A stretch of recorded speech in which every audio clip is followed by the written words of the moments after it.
Good evening, viewers. Welcome to International Power Sector News. Today's headlines: Green hydrogen project updates, renewable projects and tenders, electric vehicle ecosystem updates. Coming to the details. Chile state government office Corfo signed agreements with the three companies: regasification plant GNL Quintero, iron producer CAP, and industrial gas supplier Air Liquide.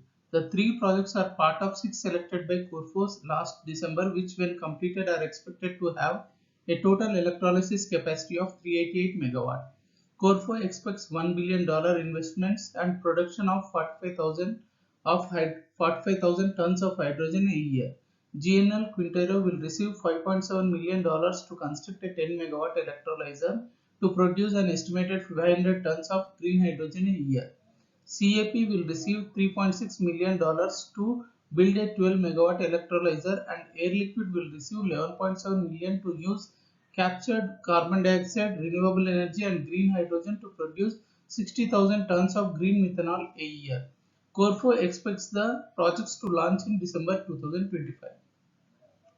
Construction is due to start on Vietnam's first green hydrogen plant next month, as the Southeast Asian country seeks to boost the use of cleaner energy while reducing dependence on coal in its power mix.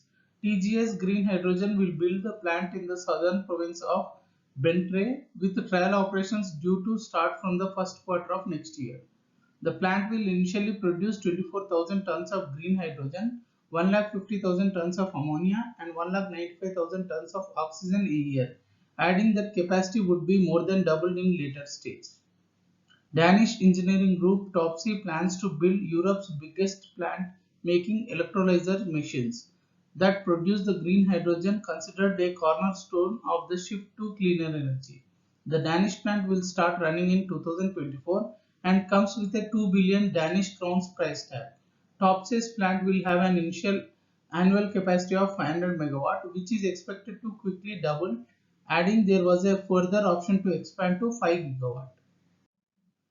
Tunisia plans to launch international tenders in June this year, seeking offers to build 2000 megawatt of renewable electric power capacity, part of its efforts to cut the country's natural gas imports. The country in March granted license to three international companies to produce 500 megawatt of electricity from renewables.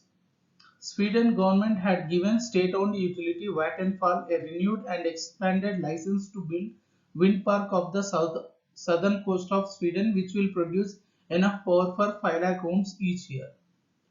Total Energies has agreed to buy 50% of Clearway Energy Group, the fifth largest renewables company in the United States, marking the French group's largest US renewable energy acquisition. An electric vehicle assembly plant to be built in Saudi Arabia is likely to be one of the three in the kingdom.